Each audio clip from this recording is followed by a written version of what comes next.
Sexteto. Parabéns a vocês pelo ensaio. Parabéns, Neise, pela dedicação. A gente vê essas coisas acontecendo e não sabe o quanto de trabalho está por detrás. Mas louvamos a Deus por tudo que Ele nos fez viver nesse domingo de Páscoa. Estamos certos de que no próximo ano nós vamos executar um alto de Páscoa, e ele vai ser o alto de Páscoa de todos os tempos. Você vai ver cenas novas, músicas novas, cenário novo, vai ser o melhor de todos os tempos.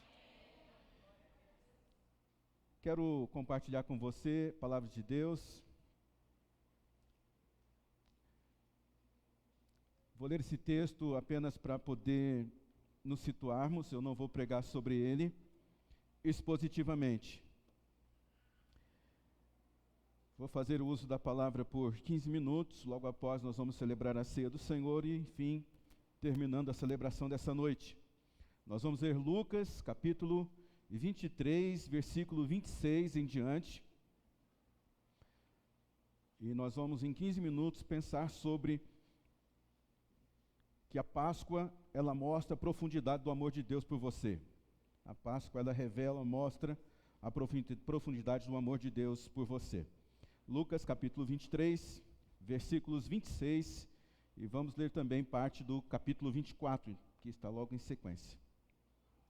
Diz assim, então, a palavra de Deus. Enquanto o levavam, agarraram Simão de Cirene, que estava chegando do campo, e colocaram a cruz às costas, fazendo-o carregar atrás de Jesus. Um grande número de pessoas o seguia, inclusive mulheres, que lamentavam e choravam por ele. Jesus voltou-se e disse-lhes: Filhas de Jerusalém, não chorem por mim, chorem por vocês mesmas, por seus filhos, pois chegará a hora em que vocês dirão: Felizes as estéreis, os ventres que nunca geraram e os seios que nunca amamentaram. Então dirão as montanhas: caiam sobre nós, e as colunas cubram-nos. Pois se fazem isso com a árvore verde, o que acontecerá quando ela estiver seca? 2 outros homens, ambos criminosos, também foram levados com ele para serem executados. E quando chegaram ao lugar chamado Caveira, ali o crucificaram com os criminosos, um à direita, o outro à sua esquerda. Jesus disse: Pai, perdoa-lhes, pois não sabem o que estão fazendo. Então eles dividiram as roupas dele, tirando sorte. O povo ficou observando, as autoridades o ridicularizavam. Salvou os outros, diziam: salve-se a si mesmo, se é o Cristo de Deus, o escolhido. Os soldados, aproximando-se, também zombavam dele. Oferecendo-lhe vinagre, diziam: se você é o rei dos judeus, salve-se a si mesmo. Pois havia uma inscrição em cima dele que dizia: este é o rei dos judeus. Um dos criminosos que ali estavam pendurados lançava-lhes insultos: você não é o Cristo? Salve-se a si mesmo e a nós. Mas o outro criminoso o repreendeu, dizendo: você não teme a Deus, nem estando sob a mesma sentença? Nós estamos sendo punidos com justiça. O que estamos recebendo são os nossos atos que merecem. Mas este homem não cometeu nenhum mal. Então ele disse: Jesus, lembre-se de mim quando entrares no teu reino. Jesus lhe respondeu: eu lhes garanto, hoje você estará comigo no paraíso. E já era quase meio-dia, e trevas cobriam toda a terra até as 3 horas da tarde. O sol deixara de brilhar, o véu do santuário rasgou-se ao meio, e Jesus bradou em alta voz: Pai, nas tuas mãos entrego o meu espírito. E tendo dito isso, expirou. O centurião, vendo o que havia acontecido, louvou a Deus, dizendo: certamente este homem era justo. E todo o povo que se havia juntado para presenciar o que estava acontecendo, ao ver isso, começou a bater no peito e a afastar-se. Mas todos que o conheciam, inclusive as mulheres que o haviam seguido desde a Galileia, ficaram de longe, observando essas coisas. Então havia um homem chamado José, membro do conselho, um homem bom e justo, e não tinha concedido na decisão e no procedimento dos outros. Ele era da cidade de Arimateia, na Judéia, e esperava o reino de Deus. E dirigindo-se a Pilatos, pediu o corpo de Jesus. Então desceu, envolveu num lenço de linho e colocou num sepulcro cavado na rocha, no qual ninguém ainda havia colocado. Fora colocado. Era o dia da preparação e estava para começar o sábado. As mulheres que haviam acompanhado Jesus desde a Galileia seguiram José e viram o sepulcro e como o corpo de Jesus fora colocado nele. Em seguida, foram para casa e prepararam perfumes e especiarias aromáticas e descansaram no sábado, em obediência ao mandamento. Capítulo 24, no primeiro dia da semana, de manhã bem cedo, as mulheres levaram ao sepulcro as especiarias aromáticas que haviam preparado. Então encontraram removida a pedra do sepulcro. Mas quando entraram, não encontraram o corpo do Senhor Jesus. Ficaram perplexas, sem saber o que fazer, e de repente 2 homens com roupas que brilhavam como a luz do sol, colocaram-se ao lado delas. Amedrontadas, as mulheres baixaram o rosto para o chão, e os homens lhes disseram: por que vocês estão procurando entre os mortos aquele que vive? Ele não está aqui, ressuscitou. Lembre-se dos que lhe foram dito quando ainda estavam com vocês na Galileia. É necessário que o Filho do Homem seja entregue nas mãos de homens pecadores, seja crucificado e ressuscite no terceiro dia. Então se lembraram das palavras de Jesus. E quando voltaram ao sepulcro, elas contaram todas essas coisas aos 11 e todos os outros. Que contaram essas coisas aos apóstolos foram Maria Madalena, Joana e Maria, mãe de Tiago, e as outras que estavam com elas. Mas eles não acreditaram nas mulheres. As palavras delas lhes pareciam loucura. Pedro, todavia, levantou-se, correu ao sepulcro, abaixando-se, viu as faixas de linho e nada mais. Afastou-se e voltou admirado com o que acontecera. Deus abençoe a palavra dele, lida, e o nosso rápido meditar nela. Então, durante a semana, passei pensando que palavra que eu poderia compartilhar com você hoje. E eu pensei em percorrer tantos caminhos, falar do evento histórico, falar do evento social, trazer para você aqui alguma interação, assim, mais acadêmica. Mas o fato é que quando a gente fala desse momento na vida de Jesus, a gente não precisa ficar prestando atenção nessas coisas. As coisas importantes, elas têm a ver com esse ato de amor. E eu quero pontuar algumas coisas aqui rapidamente, sobre o que a Páscoa mostra, a profundidade do amor de Deus por você. A primeira coisa que tem que estar consciente, tem que estar na nossa mente, é que Jesus escolheu sofrer por você. Essa foi uma escolha pessoal dele. Poucas pessoas estão dispostas a sofrer umas pelas outras, muito poucas. E é evidente que aquelas que escolhem sofrer por alguém, escolhem sofrer porque essa pessoa foi boa, que essa pessoa é gente fina, essa pessoa lhe fez algum favor. Mas poucas pessoas, elas estariam dispostas a sofrer por alguém que não merece. E essa foi a posição de Jesus. Sofrer por nós, isto é, no nosso lugar. Existem alguns sofrimentos descritos aqui na palavra que Jesus sofreu por nós, o escárnio, a cruz que ele teve que carregar, não era do mesmo, não era para aquele porte físico, os escárnios, furar ao lado, o oferecer o vinagre quando ele estava com muita sede. Jesus não merecia sofrer pelo pecado, pelos nossos pecados. Não deveria. Mas ele estava disposto a sofrer por você. Ele não cometeu nada de errado, nenhum pecado, ele não machucou ninguém, ele não proferiu nenhuma palavra assim, mas ele escolheu sofrer no seu lugar, escolheu sofrer no meu lugar. Entenda que esse sofrimento é um preço pago pelo causa do seu pecado. O seu pecado custou a vida de Jesus. O nosso pecado custou. E isso não nos deve colocar num lugar assim de...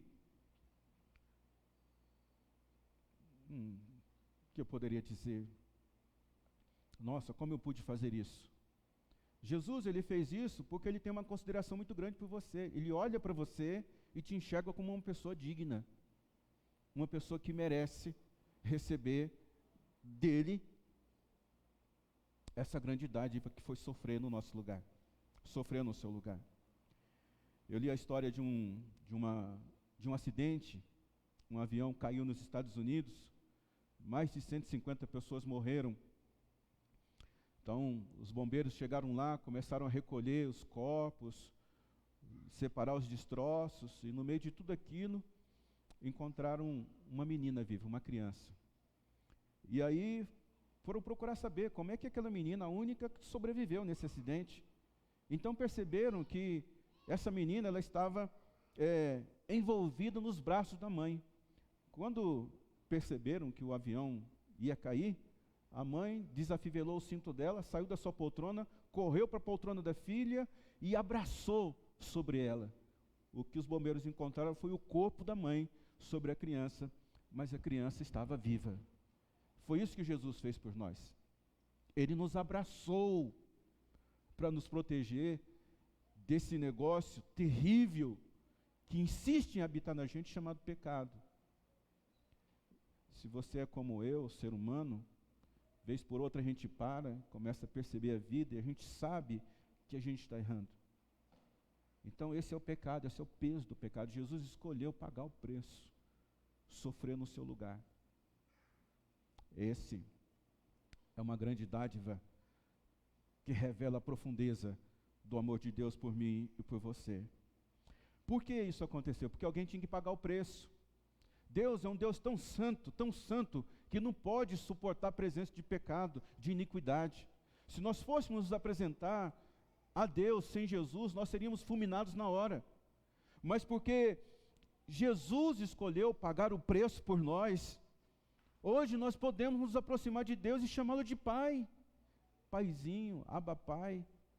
Porque Jesus, ele resolveu pagar o preço. Isso é o que a teologia chama de substituição.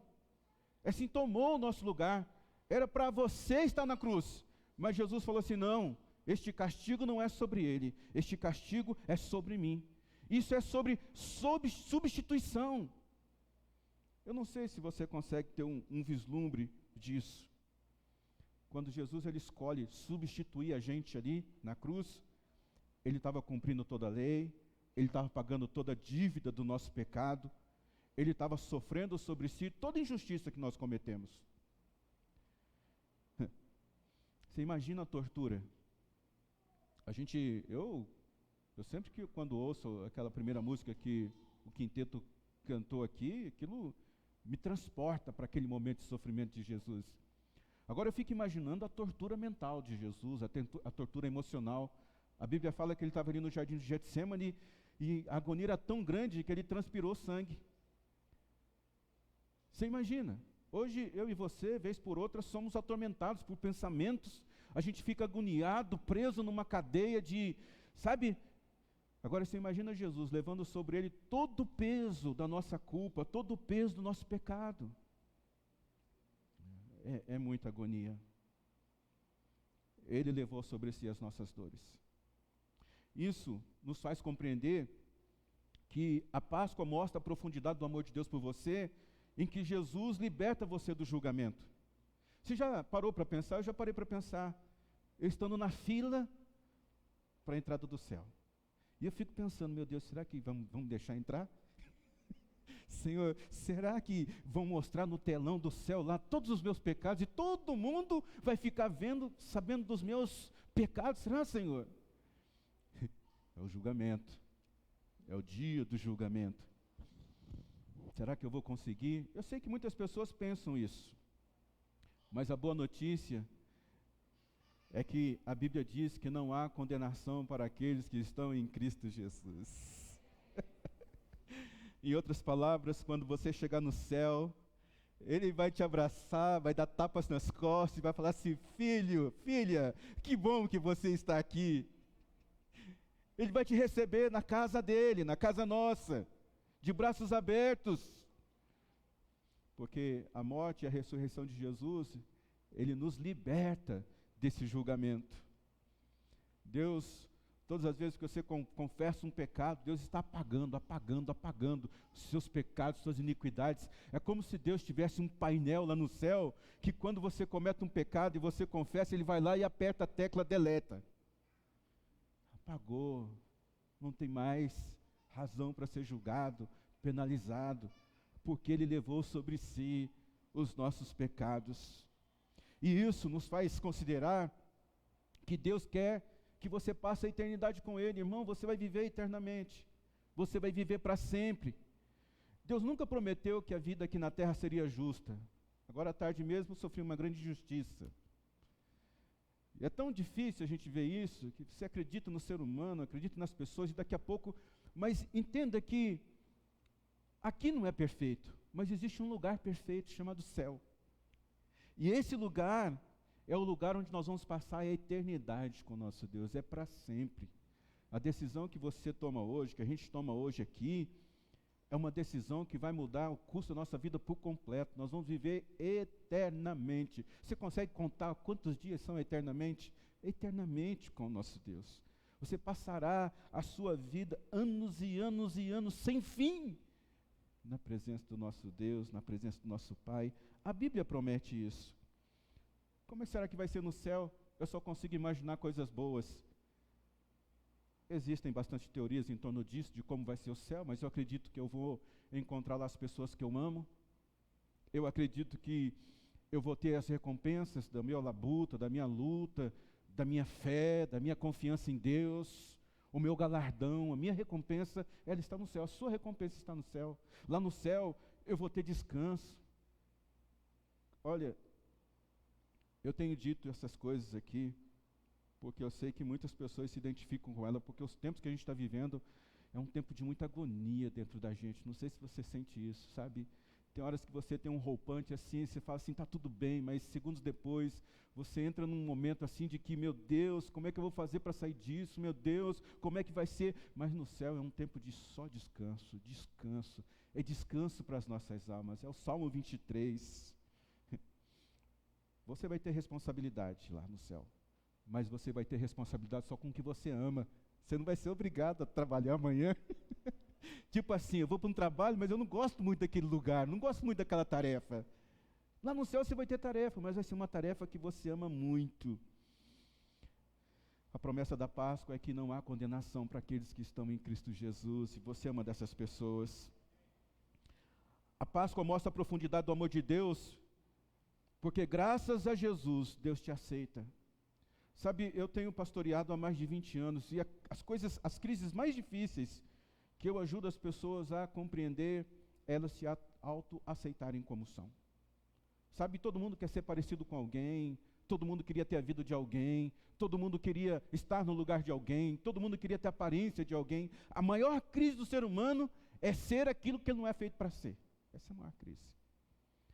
E é tão incrível isso, porque a gente transfere isso para Deus. A gente acha que não vai ser aceito por Deus. Mas a Páscoa mostra a profundidade do amor de Deus por você, porque graças a Jesus, Deus te aceita. E te aceita do jeito que você é, e te aceita do jeito que você está. Deus conheceu o plano da nossa angústia de querer ser o que nós não somos. E Ele providenciou uma forma. Ele disse, vem que eu aceito você. Não importa as suas imperfeições. Sim, você é imperfeito, somos imperfeitos, mas o nosso Pai é perfeito. Nosso Pai é perfeito, e Ele nos ama por causa de Jesus, o perfeito, o justo, o perfeito. Se você tem Jesus na sua vida, você está sendo aperfeiçoado, justificado todo instante. E você vai poder dizer, eu sou justo, eu sou perfeito. Porque apesar da sua imperfeição, naquele que você crê, Jesus, que é perfeito, te torna perfeito. Então, o amor de Deus muda tudo na vida da gente. Quando a gente consegue compreender o quanto tempo a gente vai ficar junto com o nosso Pai, o que Ele suportou por nós, o que Ele fez por nós, isso muda tudo. Porque o amor de Deus não é baseado no que a gente faz. O amor de Deus é baseado no que Jesus fez por nós. É assim. Então hoje, quando eu e você, nós estamos celebrando o domingo de Páscoa, se sinta bem com o amor de Deus. Receba, aceite, né? Seja acolhido, seja abraçado. Para de resistir. Você tem dado murro em ponta de faca. Você tem ido para um lado, para o outro. Você não consegue encontrar um rumo. O amor de Deus na nossa vida muda tudo.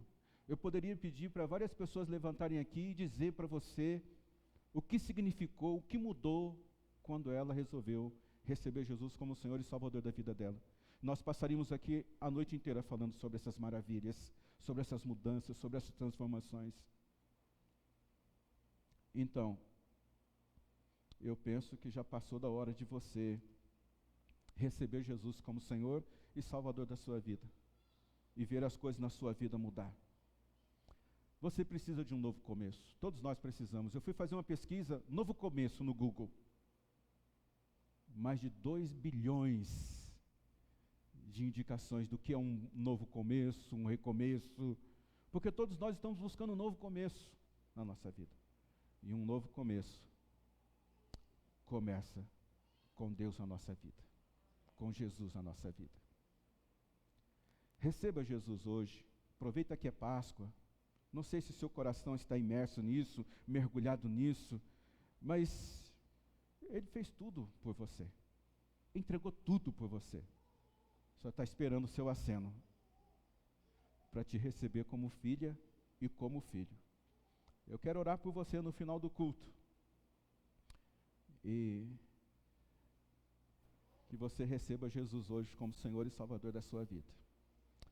Essa noite nós vamos celebrar a ceia do Senhor. E essa é uma grande dádiva do amor de Deus também revelado na Páscoa, que Ele nos aceita como nós estamos. Venha como você está. A única razão para você estar vivo, a única razão porque você foi criado para ser foco do amor de Deus. Deus não te rejeita, Deus não te exclui, Deus não te deixa de lado. Você é aceito, venha como você está. Ah, pastor, eu preciso corrigir tanta coisa na minha vida, eu preciso de fazer isso, fazer aquilo. Não, é do jeito que você está. Se você vier do jeito que você está, Deus vai transformar você do jeito que você precisa ser. É assim que acontece com cada um de nós. Venha como você está e deixa Deus fazer a obra dele na sua vida. Só Ele pode fazer o que precisa ser feito na sua vida. Hoje, então, nós vamos celebrar a ceia do Senhor. E eu quero convidar você que já é batizado, mesmo que não pertença a essa igreja, pertença a outra, que você possa participar conosco desse memorial, se lembrando da morte e da ressurreição do nosso Senhor Jesus. Toda Páscoa nós fazemos isso, nós celebramos a ceia do Senhor. A Páscoa mostra a profundidade do amor de Deus por você. Ele escolheu sofrer por você, Ele pagou o preço no seu lugar, Ele liberta você do seu julgamento, Ele quer passar a eternidade com você, Ele te aceita, o amor dele muda tudo na nossa vida, e se você precisa de um novo começo, o novo começo é com Jesus. E Ele diz, venha como você está. Diz então a palavra de Deus, aqui em 1 Coríntios,